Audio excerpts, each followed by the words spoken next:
Howdy, this is the second section of the Crash Web Tech course for the basics of the static and dynamic web page building.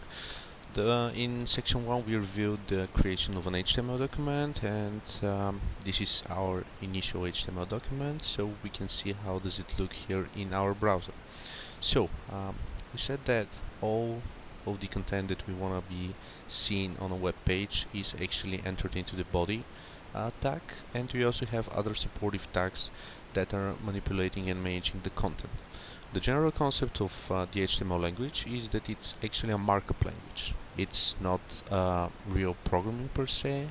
It doesn't have any specific expressions or anything really complicated. Its general purpose is to be able to surround some real text and provide some general structure, building, and construction of the document, which means separation in blocks, providing some images and tables and everything.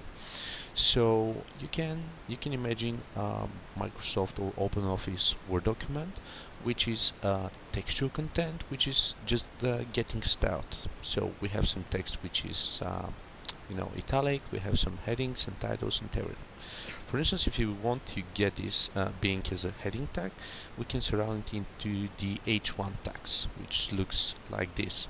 As we said in section 1, every single opening tag has its closing tag as well, so it's going to look like this.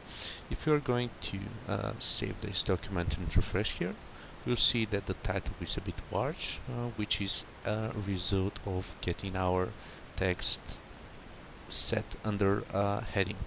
We have headings starting from 1 to 6, which means that we can also create, say, heading 2, which is test page subtitle, and closing heading 2. Again, each tag has a tag name, which is currently H2 for our existing tag, and we also have an opening tag with opening and closing angular brackets, and the closing tag is opening and closing angular brackets plus the slash after the first bracket. If we save this and refresh the browser, we'll see the content over here. Another thing that we can add here is the paragraphs.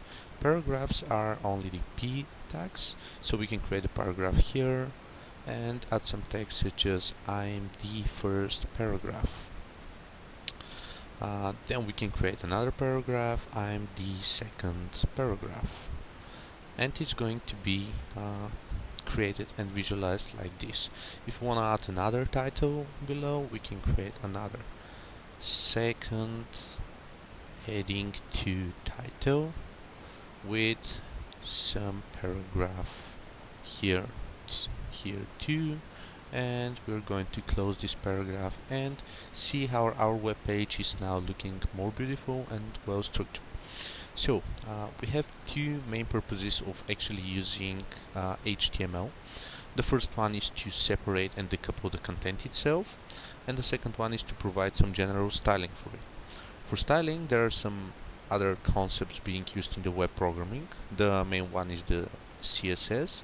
We have other ways to do it as well, but the general HTML understood by the browsers has its main composition patterns to actually get this visualized. So as you see, we add no styling here, but by default for most browsers we have either white or light gray background and black textual content for the colors of our fonts.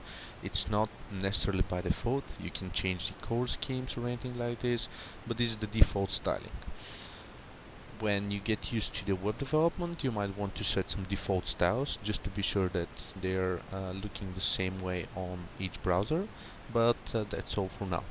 In the next section, we are going to review some of the other tags of the HTML document and some other best practices of creating static HTML pages.